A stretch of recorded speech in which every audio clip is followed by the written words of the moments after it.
नमस्कार मित्रों। 22 अप्रैल को जम्मू और कश्मीर के पहलगाम की बैसरन घाटी में पाकिस्तान से आए कुछ आतंकवादियों ने 26 निहत्थे पर्यटकों की गोली मार करके हत्या कर दी। इससे पूरे देश में गम और गुस्से की एक लहर सी दौड़ गई।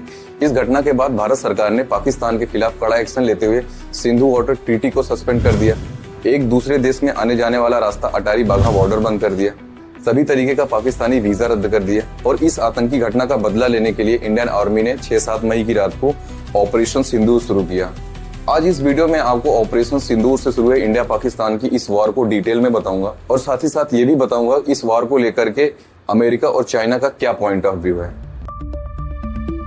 ये शुरुआत पहलगाम आतंकवादी हमले से हुई। गुस्सा नहीं, लावा था। दिमाग में बस एक ही बात, अब की बार सबक ऐसा सिखाएंगे कि इनकी पीढ़ियां याद रखेंगी। ये बदले की भावना नहीं, ये न्याय था।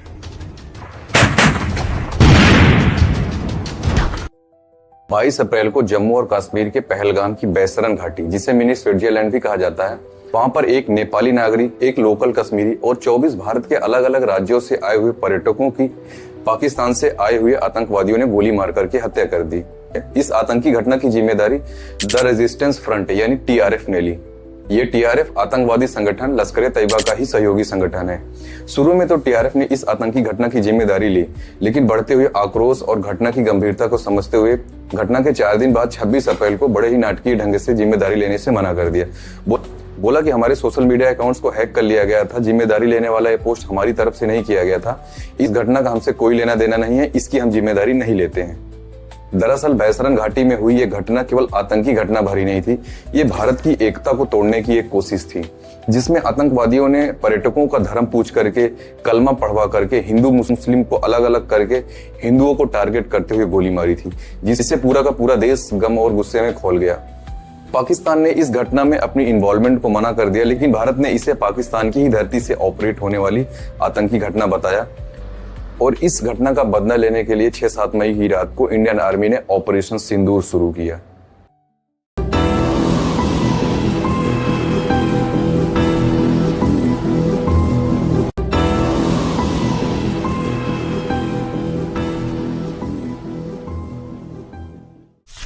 ऑपरेशन सिंदूर भारत की तीनों सेनाओं, थल सेना, वायुसेना और नौसेना का एक ज्वाइंट ऑपरेशन था, जिसमें आतंकवादियों के 9 ठिकानों को टारगेट करते हुए हमला किया गया था। इनमें से 4 पाकिस्तान में थे, बहावलपुर, मुरीदके, सियालकोट और सकरगढ़। बाकी के 5 पाकिस्तान ऑक्यूपाइड जम्मू और कश्मीर यानी पीओजेके में थे। मुजफ्फराबाद, कोटली, बाघ, गुलपुर और भिम्बेर, इन ठिकानों में लश्कर ए तैयबा, जैसे मोहम्मद और हिजबुल मुजाहिदीन जैसे आतंकवादी संगठनों के ट्रेनिंग सेंटर भी शामिल थे। कुछ ट्रेनिंग सेंटर तो पाकिस्तानी आर्मी बेस के बिल्कुल पास ही थे, लेकिन फिर भी इंडियन एयरफोर्स ने पाकिस्तानी आर्मी बेस और सिविलियन को बिना कोई नुकसान पहुंचाए बिल्कुल सटीकता से वार किया। ऑपरेशन सिंदूर में राफेल, मिराज, सुखोई 30, मिग-29 जैसे फाइटर जेट के साथ में स्कैल्प्स, हैमर, ब्रह्मोस और लाइटनिंग म्यूनिशंस जैसी मिसाइलों का यूज किया गया था। यह ऑपरेशन आतंकवाद के खिलाफ उनके ठिकानों को तबाह करने के लिए किया गया था, लेकिन पाकिस्तान ने अड़े हाथों इसे अपने ऊपर हमला मान लिया और अगली 7-8 मई की रात को जवाबी कार्रवाई शुरू करी। पाकिस्तान ने एलओसी के आसपास के एरिया में बहुत भारी मात्रा में गोलीबारी करी और वेस्ट और नॉर्थ की सिटीज जैसे जम्मू, श्रीनगर, पठानकोट, अमृतसर, चंडीगढ़, जैसलमेर, भुज, इन सब पर मिसाइल और ड्रोन से हमले शुरू किए। उसके ज्यादातर हमलों को S-400 आकाश D4 एंटी ड्रोन सिस्टम द्वारा हवा में ही समाप्त कर दिया गया। अगली 2 रातों तक ऐसे ही ड्रोन और मिसाइल के हमले चलते रहे और भारत उसका करारा जवाब देता रहा। 2 दिन बाद 9-10 मई की रात को पाकिस्तान ने इंडियन एयर बेस को टारगेट करते हुए ऑपरेशन बुनियान उल मरसूस शुरू किया। बुनियान उल मरसूस एक अरबी वाक्य है जो कि कुरान से लिया गया है, जिसका मतलब होता है कांच की एक मजबूत दीवार। दरअसल पाकिस्तान ने ऑपरेशन के इस नाम के साथ में इस लड़ाई को धार्मिक रूप देने की कोशिश करी, जिसमें उसके मंसूबे कामयाब नहीं हुए। पाकिस्तान अपने इस ऑपरेशन में भारत के कई सैन्य ठिकानों को नुकसान पहुंचाने का दावा कर रहा है, जैसे उधमपुर एयरबेस, पठानकोट एयरबेस, राजस्थान और गुजरात एयरबेस, ब्यास में रखी ब्रह्मोस मिसाइलों के स्टोरेज पे, उरी में, मगरोटा में, ट्रंगियारी के आर्टिलरी गन पोजीशन पे। पाकिस्तान ये भी दावा कर रहा है कि उसने S-400 एयर डिफेंस सिस्टम को भी बहुत नुकसान पहुंचाया है, लेकिन इंडियन आर्मी ने उसके ज्यादातर दावों को खारिज कर दिया। पाकिस्तान ने यह क्लेम किया कि उसने अपने JF-17 से हमारे S-400 व ब्रह्मोस मिसाइल बेस को नुकसान पहुंचाया, जो कि बिल्कुल गलत है। दूसरा, उसका ये भी मिस इन्फॉर्मेशन कैंपेन था कि हमारी एयरफील्ड जो कि सिरसा, जम्मू, पठानकोट, बठिंडा, नलिया और भुज में है, ये उसका मिस इन्फॉर्मेशन भी बहुत गलत है। पाकिस्तान ने इस ऑपरेशन में फतेह 1, फतेह 2 और अल फतेह जैसी मिसाइलों का यूज किया और तुर्की में बनाए गए सोनगर ड्रोन का यूज किया। पाकिस्तान दावा कर रहा है उसने भारत के 3 राफेल, एक मिग-29 और एक सुखोई 30 फाइटर जेट को मार गिराया है, लेकिन भारत की तरफ से इसकी कोई पुष्टि नहीं करी गई। अमेरिकी न्यूज चैनल CNN की एक पत्रकार ने जब पाकिस्तान के डिफेंस मिनिस्टर ख्वाजा आसिफ से पूछा कि आप 5 फाइटर जेट गिराने का दावा कर रहे हैं, उसके सबूत कहाँ हैं, तो पाकिस्तान के ये मंत्री जी कह रहे हैं कि ये दावा सोशल मीडिया में चल रहा है। मतलब मंत्री जी खुद सबूत देने के बजाय सोशल मीडिया में फैली फर्जी खबरों को एविडेंस बता रहे हैं। Some fighter jets. So let's be quite clear about this. Pakistan claims it shot down 5 Indian Air Force jets and a drone, as I understand it. India says there's no evidence of that, no proof. So can you provide more detail? Hold on. Can you provide more detail? And is this the response that your army spokesman threatened, or is there further action to come? Let's start with this very specific allegation of 5 fighter jets shot down. Where's the evidence for that, sir? It's all over the social media, on Indian social media, not on our social media. India Pakistan की इस वार में भले ही तीनों सेनाएं active रहीं, लेकिन अब तक ये लड़ाई सिर्फ ड्रोन और एयरफोर्स तक ही रही है। पाकिस्तान दावा कर रहा है कि उसने अपने हमलों से भारत को बहुत नुकसान पहुंचाया है और सबूत नहीं दिखा पा रहा है, बस उल जलूल बातें किए जा रहा है। दुनिया पाकिस्तान के इन दावों पर भरोसा नहीं कर रही है और आपको भी नहीं करना चाहिए, क्योंकि अपने प्यारे भारत का एयर डिफेंस सिस्टम बहुत ही तगड़ा है। भारत अपनी हवाई सुरक्षा 4 लेयर में करता है। लेयर 4, यदि सतह से 400 किलोमीटर की ऊंचाई तक दुश्मन का कोई भी जहाज या मिसाइल डिटेक्ट होती है तो S-400 एयर डिफेंस सिस्टम उसे हवा में ही खत्म कर देता है। लेयर 3, इसकी रेंज 70 से 100 किलोमीटर की है, जिसमें बराक 8 और समर एयर डिफेंस सिस्टम काम करते हैं। ये मीडियम रेंज की एयर टू सरफेस और बैलिस्टिक मिसाइल को निशाना बनाने में सक्षम है। लेयर 2, इसकी रेंज 25 किलोमीटर की है, इसमें आकाश एयर डिफेंस सिस्टम काम करता है। ये शॉर्ट रेंज की मिसाइल, फाइटर जेट और हेलीकॉप्टर को निशाना बनाने में सक्षम है। लेयर 1, इसकी रेंज 5 किलोमीटर की है, इसमें काउंटर ड्रोन वारफेयर, इसमें एंटी एयरक्राफ्ट गन काम करते हैं। ये ड्रोन और एरोप्लेन को निशाना बनाने में सक्षम है। इस पूरे वार में S-400 एयर डिफेंस सिस्टम की खूब चर्चा हो रही है। S-400 एयर डिफेंस सिस्टम ये रसिया की टेक्नोलॉजी है। 2018 में इंडिया और रसिया के बीच में 35,000 करोड़ रुपए की लागत से 5 S-400 एयर डिफेंस सिस्टम की डील हुई थी, जिसमें से अब तक 3 मिल चुके हैं, बाकी के 2 अगले साल तक मिल जाएंगे। 10 मई को शाम 5 बजे से अचानक ही इस वार का सीज फायर हो गया। कमाल की बात यह रही कि इस सीज फायर की जानकारी सबसे पहले इंडिया या पाकिस्तान ने नहीं, बल्कि अमेरिका ने दी। वही अमेरिका जो एक दिन पहले तक ये कह रहा था कि सीज फायर कराना मेरा काम नहीं है, ये इंडिया और पाकिस्तान के बीच का द्विपक्षीय मामला है और इंडिया किसी भी तीसरे की इन्वॉल्वमेंट इसमें नहीं चाहता है। फिर ऐसा क्या हुआ कि अमेरिका बिन बुलाए मेहमान की तरह आया और इस वार का सीज फायर करा दिया। 10 मई को अमेरिका के राष्ट्रपति ट्रंप ने एक पोस्ट करी, जिसमें उन्होंने बताया कि रात भर चली बातचीत में मैंने इंडिया और पाकिस्तान को सीज फायर के लिए राजी कर लिया है, जिसे वे अपनी कूटनीतिक जीत बताने लगे और शांति दूत बनने का क्रेडिट लेने लगे। जबकि भारत की तरफ से फॉरेन सेक्रेटरी विक्रम मिस्री ने कहा कि सबसे पहले पाकिस्तान के डीजीएमओ ने इंडिया के डीजीएमओ से बात करी, उसके बाद ही सीज फायर पर सहमति बनी है। इसमें उन्होंने अमेरिका के किसी भी तरीके की मध्यस्थता का कोई जिक्र ही नहीं किया। राष्ट्रपति ट्रंप यही नहीं रुके। सीज फायर के 2 दिन बाद 13 मई को सऊदी अरब की अपनी यात्रा के दौरान उन्होंने कहा कि मैंने इंडिया और पाकिस्तान से कहा यदि वे सीज फायर के लिए राजी नहीं होते हैं तो मैं दोनों देशों में से किसी भी देश के साथ में व्यापार नहीं करूंगा। यानी वे कहना चाह रहे थे कि उन्होंने इंडिया और पाकिस्तान को व्यापार की धमकी देकर के सीज फायर कराया है। और इसके 1 दिन बाद ट्रंप अपनी आदत के अनुसार अपने ही बयानों से पलट गए।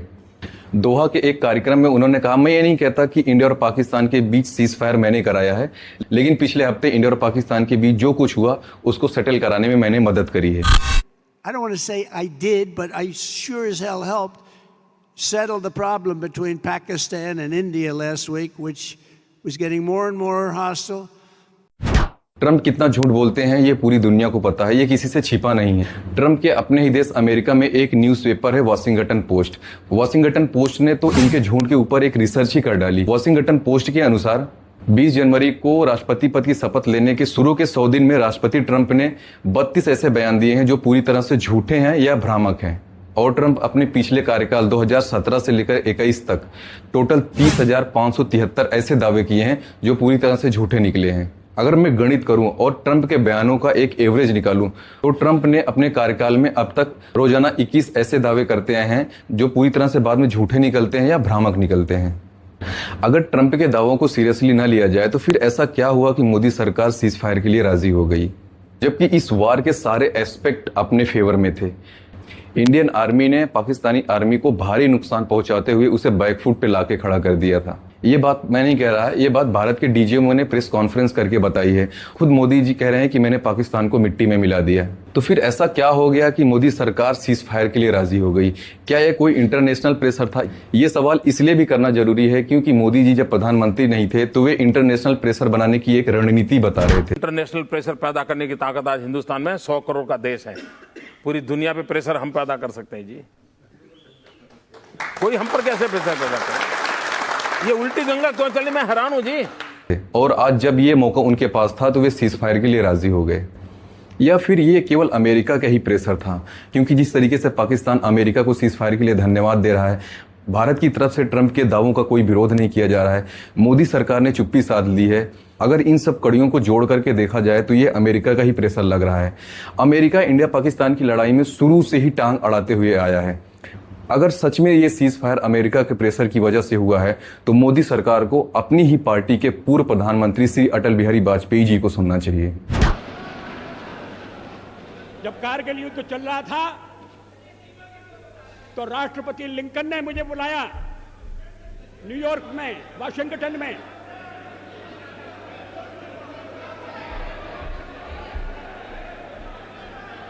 राष्ट्रपति क्लिंटन ने, और उन्होंने कहा कि यहां पाकिस्तान के प्रधानमंत्री आ गए हैं, आप भी आ जाइए, दोनों मिलकर बैठिए, हम सवालों को तय करेंगे। हमने कहा जब तक पाकिस्तान के कब्जे में भारत की 1 इंच भूमि है तब तक मैं बात नहीं करूंगा।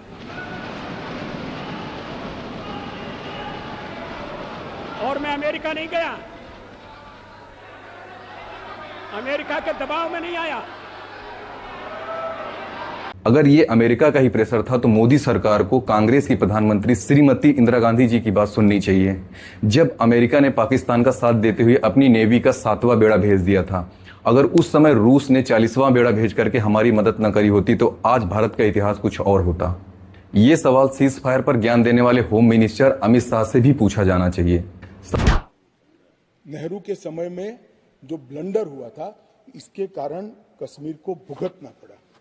मैं मान्यवर इस सदन में खड़ा रहकर आपके आसन के सामने जिम्मेदारी के साथ कहता हूं कि 2 बड़ी गलतियां जो पंडित जवाहरलाल नेहरू के प्रधानमंत्री काल में हुई, उनके लिए गए निर्णयों से हुई।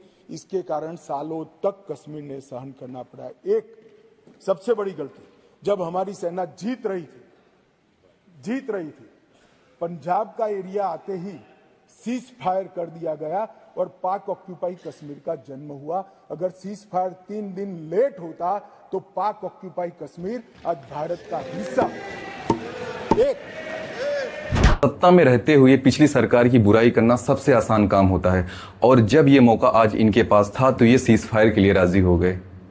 आपको क्या लगता है, जिस तरीके से इंडियन आर्मी डट करके खड़ी थी, अगर 2-3 दिन तक सीज फायर और ना होता तो क्या ये बात पीओजेके तक नहीं पहुंच सकती थी? मैं नहीं कह रहा कि पीओजेके को लिया जा सकता था, लेकिन कम से कम पीओजेके तक बात तो पहुंच सकती थी। मैं पीओजेके की बात इसलिए भी कह रहा हूं क्योंकि चाइना अभी पीओजेके में चाइना पाकिस्तान इकोनॉमिक कॉरिडोर बना रहा है। ये कॉरिडोर चाइना के dream project belt and road initiative का हिस्सा है, और चाइना कभी भी नहीं चाहेगा कि पीओके भारत का हिस्सा बने। पीओके पर बात करने का यह बिल्कुल सही समय था, क्योंकि आगे चलकर की पीओके की लड़ाई और भी कठिन होने वाली है। अभी China Pakistan economic corridor PoK में बन ही रहा है। जब ये बनकर तैयार हो जाएगा तो ये लड़ाई सिर्फ इंडिया और पाकिस्तान की नहीं, बल्कि इंडिया, पाकिस्तान और चाइना तीनों की हो जाएगी। अगर इस वार के पहले से लेकर बाद तक की सभी कड़ियों को जोड़ करके देखा जाए तो इंडिया का साथ देने के लिए खुल करके कोई भी देश सामने नहीं आया, जबकि पाकिस्तान का साथ देने के लिए तुर्की, अजरबैजान और चाइना जैसे देशों ने खुल करके साथ दिया। तुर्की जैसा देश जब वहां भूकंप आया था तो उसकी मदद करने के लिए इंडिया ने ऑपरेशन दोस्त जैसा मिशन चला करके उसकी मदद करी थी, और आज वही देश पाकिस्तान का साथ देते हुए हमें आंखें दिखा रहा है। 2014 से लेकर के अब तक मोदी जी कुल 88 विदेशी यात्राएं कर चुके हैं, जिनमें से 73 देशों को विजिट किया है और उनकी इस विदेशी यात्राओं में हजारों करोड़ रुपए खर्च हुए हैं। तो आखिर इन विदेशी यात्राओं से हासिल क्या हो रहा है, और इन विदेशी यात्राओं में जो इतना पैसा खर्चा हो रहा है वो हमारा और आपका है, जो हम इन्हें टैक्स के रूप में देते हैं। तो हम कम से कम इतनी तो उम्मीद कर सकते हैं कि हमारे देश का पासपोर्ट थोड़ा पावरफुल बने और हमें दूसरे देशों में थोड़ी बहुत इज्जत मिल सके। दुनिया भर के 199 पासपोर्टों की सूची में इंडिया के पासपोर्ट की रैंकिंग 85 पहुंच चुकी है, और तो और भूटान जैसे देश की करेंसी और इंडिया की करेंसी की मार्केट वैल्यू बराबर हो चुकी है। पहले आपको भूटान जैसे देश के लोग भारत की गलियों में अपना सामान बेचते हुए नजर आते थे, और अब वो दिन दूर नहीं है जब भारत के लोग भूटान की गलियों में अपना सामान बेचते हुए नजर आएंगे।